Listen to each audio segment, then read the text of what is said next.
Hello students, आप सभी लोगों का भदौरिया क्लासेस में बहुत बहुत स्वागत है। आज मैं स्टार्ट करने वाला हूँ 10th क्लास का third chapter linear pair of linear equation in two variables. R S Agarwal के अभी आज बेसिक कंसेप्ट बताऊँगा इसके पूरे चैप्टर का। फिर हम सारे आर एस अग्रवाल की सारे एक्सरसाइज के सॉल्यूशंस क्वेश्चंस के सॉल्यूशंस दूंगा आप लोगों को। तो देखते हैं कि क्या है ये चैप्टर। तो जैसा कि आपने 9th क्लास में पढ़ा होगा, यहाँ पे देखो पेयर दिया है। पेयर का मतलब होता है दो। तो यहाँ पे दे रखा है pair of linear equation in two variable. तो पहले समझते हैं कि लीनियर इक्वेशन क्या होती है और फिर समझेंगे कि वेरिएबल का मतलब क्या है यहाँ पे। तो पहले समझते हैं लीनियर वो इक्वेशन क्या होती है। तो यहाँ पे आप लोगों ने इससे पहले चैप्टर पढ़ा होगा पॉलिनोमियल। पॉलिनोमियल और इक्वेशन, इनमें क्या फ़र्क होता है इसको देखते हैं। तो पॉलिनोमियल को मैं लिख दूं जैसे कि 2x+3, तो ये एक पॉलिनोमियल हो जाता है। अगर मैं इसी में 2x+3 बराबर 0 कर दूं तो ये एक इक्वेशन बन जाती है। तो बराबर 0, अगर किसी के बराबर 0 हो या कोई नंबर हो, इक्वल टू लगा हो और कोई नंबर आ रहा हो तो वो इक्वेशन होती है। अगर कोई नंबर नहीं है, ऐसे लिख रखा है या फिर ऐसे भी लिख सकता है px बराबर 2x+3, तो यहाँ पे इक्वल टू तो लग रखा है लेकिन यहाँ पे 0 या कोई नंबर नहीं है, तो ये पॉलिनोमियल होता है और ये इक्वेशन होती है। फिर आप समझते हैं लीनियर का मतलब क्या होता है। तो लीनियर के लिए मैं बताऊँगा सबसे पहले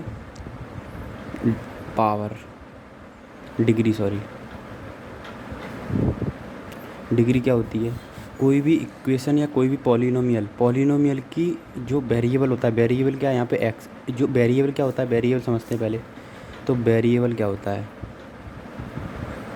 वेरिएबल वो चीज़ होती है जिसकी वैल्यू फिक्स ना हो। जैसे यहाँ पे बात करूँ, इसमें 2x+3, यहाँ पे x की वैल्यू मुझे पता नहीं है, 2 की तो वैल्यू फिक्स है, कांस्टेंट नंबर है, ये भी 3 एक कांस्टेंट नंबर है। लेकिन बात करूँ x की वैल्यू फिक्स नहीं है, तो x यहाँ पे क्या होगा, एक वेरिएबल होगा। जैसे मैं लिख दूँ 2x² + 3x+4, यहाँ पे मैं बात करूँगा तो ये x, यहाँ पे x क्या है, यहाँ पे ये वेरिएबल है। अब बात करूँगा डिग्री क्या होती है। कोई भी इक्वेशन पॉलिनोमियल या फिर इक्वेशन में पॉलिनोमियल बात करूँ या फिर इक्वेशन में किसी वेरिएबल की हाईएस्ट पावर क्या है। तो इसमें बात करूँगा तो इसमें पावर कितनी होगी 1, तो इसकी डिग्री कितनी हो जाएगी 1। ऐसी मैं बात करूँगा, इसमें ये पॉलिनोमियल है, पॉलिनोमियल में इसमें देखो इसकी पावर 1 है, इसकी पावर 2 है, तो हाईएस्ट पावर कितनी है 2। तो इस पॉलिनोमियल की डिग्री कितनी हो जाएगी, डिग्री इसकी हो जाएगी 2। समझ में आ रहा है। तो इसीलिए तुम पहले तो समझ में आएगा पॉलिनोमियल क्या होता है, पॉलिनोमियल क्या होता है। ऐसे इक्वेशन के फॉर्म में लिखा होगा इक्वल टू 0 नहीं होना चाहिए, या ऐसे लिख देंगे। इक्वेशन क्या होता है, ऐसे पॉलिनोमियल इसके इक्वेशन ऐसे लिखा होगा लेकिन इक्वल टू 0 होगा या कोई नंबर होगा तो वो इक्वेशन बन जाएगी। तो यहाँ पे हम इक्वेशन के बारे में पढ़ रहे थे तो इक्वेशन पे ध्यान देंगे। अब दूसरी चीज़, कोई भी इक्वेशन की तो लीनियर पढ़ रहे हैं, तो लीनियर का मतलब होता है ऐसी इक्वेशन जिसकी डिग्री कितनी हो, डिग्री होनी चाहिए 1, तो उसे बोलते हैं लीनियर इक्वेशन। तो यहाँ पे पढ़ने वाले linear equation in two variable मतलब यहाँ पे 2 वेरिएबल्स होने चाहिए, एक से काम नहीं चलेगा। यहाँ पे हम एक पढ़ रहे हैं तो कुछ इक्वेशन कैसी बनेगी, ऐसे कुछ बनेगी कि 2x+3y = 4। अब ध्यान से देखना, यहाँ पे x की मैक्सिमम पावर कितनी है 1, y की मैक्सिमम पावर कितनी है 1, तो ये यहाँ पर डिग्री कितनी हो रही है, इसकी डिग्री दोनों की 1 1 है तो 1 ही होगी डिग्री। और देखो ध्यान से, यहाँ पे एक वेरिएबल तो हो गया, वेरिएबल कितने हैं, वेरिएबल कितने हैं इसके, देखो एक तो x है और एक y है, तो वेरिएबल कितने हो गए 2, तो 2 वेरिएबल हो गए। इसलिए इसको क्या बोलेंगे, लीनियर इसलिए क्योंकि इसकी डिग्री कितनी है मैक्सिमम, हाईएस्ट डिग्री कितनी है 1, और 1 डिग्री होती है जिसको उसको बोलते हैं लीनियर, और 2 डिग्री वाले को बोलते हैं क्वाड्रेटिक, 3 वाले को क्यूबिक। ये हमें पढ़ेंगे पॉलिनोमियल में, पीछे का वीडियो में अभी अपलोड करूँगा मैं। तो अभी इसको समझते हैं। तो यहाँ पे पहले समझते हैं कि लीनियर क्यों बोल रहे हैं। लीनियर पॉलिनोमियल बोलूँ या लीनियर इक्वेशन वो होती हैं जिसकी मैक्सिमम डिग्री कितनी होती है 1। और 2 वेरिएबल क्यों बोल रहे हैं, क्योंकि यहाँ पे 2 वेरिएबल्स हैं x और y, दोनों की वैल्यू मुझे पता नहीं है, तो इसलिए इसे बोल रहे हैं पेयर लीनियर इक्वेशन इन 2 वेरिएबल। तो आपने 9th क्लास में पढ़ा होगा लीनियर, वहाँ पे क्वेश्चन कैसे आता था, एक इक्वेशन दे रखी होती थी और बोलता था कि ये लीनियर इक्वेशन इन 2 वेरिएबल है, इसको ग्राफ में रिप्रेजेंट करो। तो क्या करते थे हम, ग्राफ में उसको रिप्रेजेंट करते थे। उसका मेथड अभी समझेंगे आगे।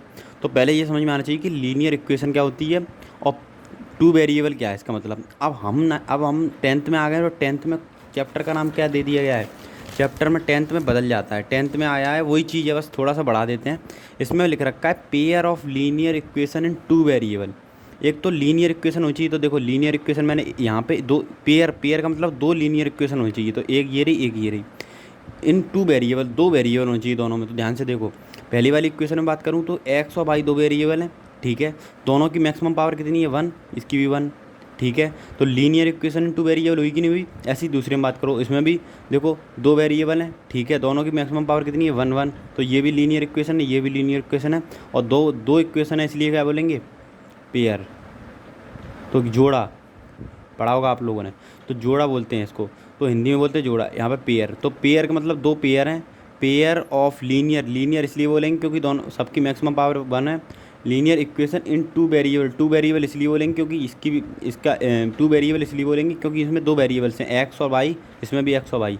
तो इस चैप्टर का नाम है, तो पहले हमने बेसिक समझाया कि क्यों बोल रहे हैं, क्या क्यों इसका नाम ऐसे दिया गया, क्या लीनियर का मतलब है, क्या वेरिएबल का मतलब है, ये भी इंपॉर्टेंट होता है। तो ये अगर तुम्हें समझ में आएगा तो आगे समझ में आएगा कि लीनियर का मतलब क्या है, टू वेरिएबल का मतलब क्या है। चैप्टर पढ़ रहे हैं तो उसका मतलब भी पता होना चाहिए कि क्यों पढ़ रहे हैं, क्या इसमें पढ़ना क्या है। अब चलते हैं इसमें पढ़ना क्या है और क्या सॉल्यूशन करना है, क्या सॉल्व करेंगे, कैसे क्वेश्चन आएंगे, उसके बारे में पढ़ते हैं। तो इसमें क्या आएगा कि क्वेश्चन ऐसे आएगा, सॉल्विंग सिमेंटेनियसली लीनियर इक्वेशन। सिमेंटेनियस मतलब दो इक्वेशन दे रखी होंगी, इसमें चैप्टर का नाम है दो, तो दो इक्वेशन दे रखी होंगी इसमें। अब उन इक्वेशन से सॉल्व करो, सॉल्व करने का मतलब इस चीज़ें सिंपली बताऊँ मैं तो एक्स और वाई की वैल्यू निकालने के लिए बोलेगा वो, और एक्स और वाई की वैल्यू निकालने के यहाँ पे क्या क्या मेथड हैं उनकी बात कर रहा हूँ। तो सबसे पहला दो मेथड है यहाँ पे, एक सबसे पहला मेथड है ग्राफिकल मेथड, तो पहली एक्सरसाइज में हमें ग्राफिकल मेथड ही पढ़ना है। दूसरा मेथड है एल्जेब्रिक मेथड। एल्जेब्रिक मेथड को भी 3 पार्ट में डिवाइड किया गया है। एक है सब्स्टिट्यूशन मेथड। सब्स्टिट्यूशन मेथड में क्या होता है, दो इक्वेशन दे रखी होंगी, एक में से मैं क्या करूँगा एक्स की वैल्यू निकालूंगा और दूसरे में पुट कर दूंगा, ठीक है। अभी हम क्वेश्चन करेंगे, सारे क्वेश्चन एक्सरसाइज पूरी RS अग्रवाल का सॉल्यूशन मिलेगा। तो आप प्लीज़ मेरे चैनल को सब्सक्राइब करें, लाइक करें और शेयर करें। तो आगे चलते हैं, दूसरा मेथड है एलिमिनेशन मेथड। इस मेथड में क्या होता है, इनमें दो इक्वेशन दे रखी होंगी, दोनों इक्वेशंस को एलिमिनेट करके सॉल्व, एक या तो एक्स को एलिमिनेट कर देंगे या वाई को एलिमिनेट कर देंगे। पहले एक्स निकाल लेंगे, फिर कोई सी भी इक्वेशन में पुट करके वाई निकाल लेंगे। एक होता है क्रॉस मल्टीप्लिकेशन मेथड। 3 मेथड ये हो गए, एल्जेब्रिक मेथड में आते हैं और एक ग्राफिकल मेथड, टोटल मिला के 4 मेथड हैं, ठीक है। अब आगे चलते हैं, है क्या क्या इनके बारे में थोड़ा थोड़ा पढ़ते हैं। तो पहले हम स्टार्ट करते हैं ग्राफिकल मेथड से।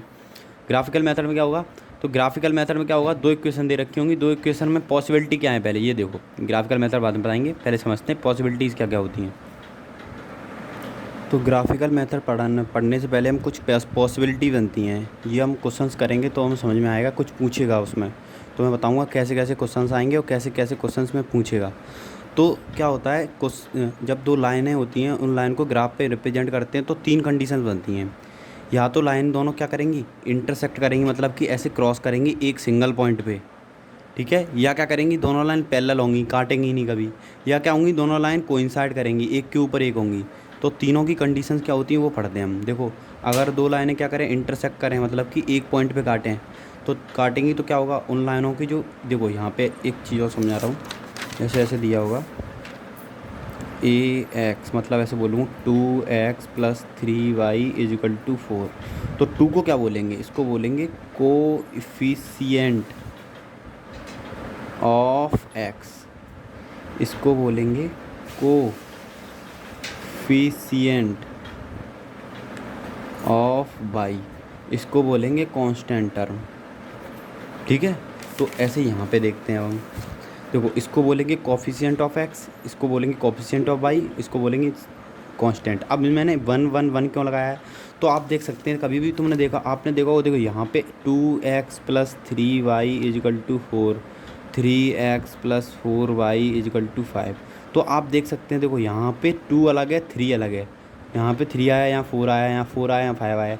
तो इसको मैं ऐसे तो नहीं लग सकता हूँ कि AX + BY + C = 0 और दूसरी को AX + BY + C = 0। क्यों, देखो यहाँ पे A मैंने किसको माना है 2 को, और यहाँ पे A1 किसको माना है 2 को, A2 किसको मानना हो 3 को। तो ये तो दोनों अगर A B C और A B C मानूंगा तो एक ही लाइन हो गई, अलग अलग कहाँ हुई।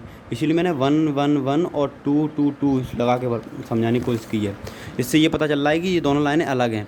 अब इसकी कंडीशन क्या होती है, अगर दो लाइनें क्या करेंगी, एक सिंगल पॉइंट पे इंटरसेक्ट करेंगी, इसकी कंडीशन होती है कि ए ऊपर वाले का कोएफिशिएंट अपॉन नीचे वाले का कोएफिशिएंट इक्वल नहीं होगा भाई वाले कोफिशिएंट के और दूसरी वाली के भाई वाले को, मतलब A1/A2 is not equal to B1/B2। C1/C2 equal हो भी सकता है, नहीं भी हो सकता है। वैसे मैंने यहाँ पर क्रॉस लगा दिया, नहीं हो, लेकिन ऐसा भी हो सकता है शायद हो, लेकिन ये तो इक्वल होने ही नहीं चाहिए कैसे भी। तो A1/A2 is not equal to, ये कंडीशन ज़्यादा अच्छी सही होगी। A1A2 is not equal to B1/B2। ठीक है, ये अगर ये इक्वल नहीं होंगे तो ये कंडीशन होगी किसकी, अगर दो लाइनें इंटरसेक्ट करेंगी तो A1/A2, B1/B2 और C1/C2 इक्वल नहीं होंगे। ठीक है, अब आगे चलते हैं।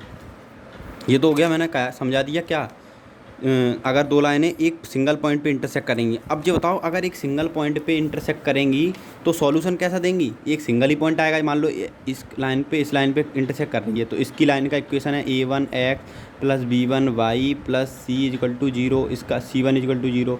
इसकी इक्वेशन है A2x plus B2y plus C2=0। अब इन दोनों इक्वेशन को जब सॉल्व करोगे तो x और y की वैल्यू यहाँ पे मिलेगी इंटरसेक्टिंग पॉइंट पे। मान के चलो वो वैल्यू आ गई 2,3, तो वो एक ही पॉइंट पे तो काट रहे हैं, तो सिंगल सॉल्यूशन ही तो मिलेगा, अलग अलग सॉल्यूशन तो ना मिलेगा। यहाँ पे भी काट रही है, यहाँ भी काट रही है, एक सिंगल पॉइंट पे काट रही है, इसीलिए इसको क्या बोलेंगे, यूनिक सॉल्यूशन। तो जब ये कंडीशन से याद कर लो, जब कभी भी लाइन इंटरसेक्टिंग होंगी, मतलब एक पॉइंट पे काट रही होंगी, तो इसकी कंडीशन होती है A1/A2 equal to B1/B2 equal to C1/C2 होता है। दूसरी चीज़, उनका सॉल्यूशन कैसा आता है, यूनिक सॉल्यूशन, मतलब सिंगल सॉल्यूशन, एक ही पॉइंट मिलेगा तो यूनिक सॉल्यूशन आएगा। नंबर 3 टाइप ऑफ सिस्टम कैसा होगा, कंसिस्टेंट। टाइप ऑफ सिस्टम होता है कंसिस्टेंट मतलब कि जैसे कि एक सिंगल यूनिक सॉल्यूशन देंगी, और जब कोई भी लाइन का कम से कम एक सॉल्यूशन तो होना ही चाहिए। एक सॉल्यूशन से ज़्यादा भी होगा तो भी वो उन लाइन को क्या बोलते हैं, कंसिस्टेंट ही बोलते हैं। तो टाइप ऑफ सिस्टम क्या होगा, कंसिस्टेंट होगा।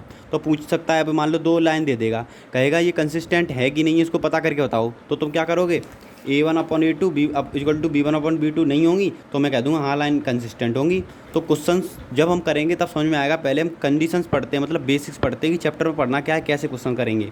तो मैंने बताया जब दो लाइनें इंटरसेक्ट करेंगी तो उसके ये कंडीशन होती है, उसको यूनिक सॉल्यूशन बोलते हैं, और कंसिस्टेंट टाइप ऑफ सिस्टम बोलते हैं। अब आगे चलते हैं। If two lines are parallel to each other, अगर दो लाइनें एक दूसरे के पैरेलल होंगी, तो अगर दो लाइनें होंगी, मान के एक पहली लाइन की इक्वेशन ये रही और दूसरी लाइन की इक्वेशन ये रही। अब क्या होगा, दो लाइनें पैरेलल होने की कंडीशन क्या होती है, A1/A2 is equal to B1/B2 तो होना चाहिए, लेकिन ये दोनों A1/A2 इक्वल टू B1/B2 होना चाहिए, लेकिन ये C1/C2 के इक्वल नहीं होनी चाहिए दोनों, समझ रहे हो। तो C1/C2 अलग होने चाहिए। जैसे मैं बोल दूँ 2x plus 3y plus 4 equal to 0, 2x plus 3y plus 3 equal to 0। आप देख सकते हैं A1/A2 2/2 equal to 3/3 equal to 4/3, ये इक्वल नहीं है। ये देखो, इसको काटूंगा ये भी बनाएगा, ये भी बनाएगा। 1 equal to not equal to 4/3। तो समझ सकते हैं ये लाइनें पैरेलल हैं, क्योंकि इनकी एक्स वाई के तो रेशियो सेम है, लेकिन ये अलग है, इसलिए क्या है, ये दोनों लाइनें पैरेलल हैं, समझ रहे हो। और पैरेलल लाइन का सॉल्यूशन ही होगा। देखो, सॉल्यूशन का मतलब होता है कि जहाँ पे लाइन कट कर रही होंगी या फिर दोनों को मीट कर रही होंगी, उस लाइन पे क्या होता है, एक्स और वाई की वैल्यू आ जाती है, वही मेरा सॉल्यूशन होता है। अब जो कभी भी दो पैरेलल लाइन को आपने मीट करते हुए देखा है, जो कभी मीट नहीं करेंगी तो सॉल्यूशन कैसा आएगा, नो सॉल्यूशन। यहाँ पे क्या आ रहा था, एक पॉइंट पे कट कर रही थी, इसलिए यूनिक सॉल्यूशन आ रहा था। जब दो लाइनें कट ही नहीं करेंगी तो कैसा सॉल्यूशन आएगा, नो सॉल्यूशन आएगा। और नो सॉल्यूशन आता है तो मैं क्या बोला था कि इनको क्या बोलेंगे, इनकंसिस्टेंट। मैंने कहा था कंसिस्टेंट लाइन कौन सी होती है, कंसिस्टेंट सिस्टम किसको बोलते हैं, कम से कम एक पॉइंट पे तो काटे ही काटे, एक से ज़्यादा काटेगा तब भी कंसिस्टेंट ही बोल देंगे, लेकिन काटेगा ही नहीं, मतलब मीट ही नहीं करेगा, सॉल्यूशन ही नहीं आएगा, तो क्या बोलेंगे इसको, इनकंसिस्टेंट। तो नो सॉल्यूशन, और ये हो गई इसकी कंडीशन। जब दो लाइनें पैरेलल होंगी तो उसकी कंडीशन ये रही, नो सॉल्यूशन, इनकंसिस्टेंट। अब आगे चलते हैं। If two lines are coincident, अगर दो लाइनें कोइंसिडेंट होंगी, मतलब एक के ऊपर एक ओवरलैप करेंगी, तो उसकी कंडीशन होती है A1/A2 equal to B1/B2 equal to C1/C2, तीनों बराबर होंगे। इनफाइनाइटली मैनी सॉल्यूशन, इसको बोलेंगे इनफाइनाइटली मैनी सॉल्यूशन, मतलब हर पॉइंट का अलग अलग सॉल्यूशन आएगा। देखो, यहाँ भी मीट कर रही हैं दोनों लाइनें, यहाँ भी मीट कर रही हैं, यहाँ भी मीट कर रही हैं, यहाँ भी, ऐसे तो बगल बगल में बहुत सारी लाइन पॉइंट निकलेंगे, तो मैनी सॉल्यूशंस आएंगे, बहुत सारे सॉल्यूशन। कितने निकालोगे एक्स की वैल्यू, हर एक एक्स की वैल्यू पे वाई अलग आएगा, हर वाई पे। तो क्योंकि यहाँ पे क्या कर रहा था, यहाँ पे देखो, यहाँ पे एक ही पॉइंट पे कट कर रहा था, एक पॉइंट पे कट करेगा तो सिंगल सॉल्यूशन मिल जाएगा मुझे, एक पॉइंट पे कट करेगा तो सिंगल सॉल्यूशन मिल जाएगा, लेकिन यहाँ पे क्या कर रहा है, दो लाइनें कोइंसाइड ही हो गई, जब एक एक के ऊपर एक ओवरलैप हो गई तो बहुत सारे सॉल्यूशन पॉइंट निकलेंगे, और बहुत सारे पॉइंट निकलेंगे तो A1/A2 equal to B1/B2 equal to C1/C2 infinitely many solution आएंगे। और ये लाइन भी कंसिस्ट, मैंने कहा था जब कम से कम एक सॉल्यूशन तो आना ही चाहिए, एक से ज़्यादा सॉल्यूशन आ रहे हैं यहाँ पे तो भी कंसिस्टेंट होंगी। तो ये समझ में आया। अभी आपको कम समझ में आएगा, जब क्वेश्चंस करेंगे ना हम तब एकदम क्लियर हो जाएगा ये चीज़, समझ रहे हो। तो अब हम स्टार्ट करने आपको बताने वाले हैं, अब हम स्टार्ट करेंगे अपनी एक्सरसाइज के साथ। ये मेरा बेसिक्स था। अब हम स्टार्ट करेंगे, पहला एक्सरसाइज 3A है, उससे स्टार्ट करने वाले हैं 3A से। तो उसके सॉल्यूशंस डालूंगा। ये ग्राफिकल मेथड पे पूरी एक्सरसाइज डिपेंडेंट है, तो ग्राफिकल मेथड हम देखेंगे, फिर उसके बाद नंबर बाई नंबर देखेंगे। तो पहले ये इंपॉर्टेंट था कि ये समझ में आना चाहिए, तो आपको ये समझ में आया होगा आई होप। तो मेरे चैनल को लाइक करें, सब्सक्राइब करें और शेयर करें प्लीज़। Thank you.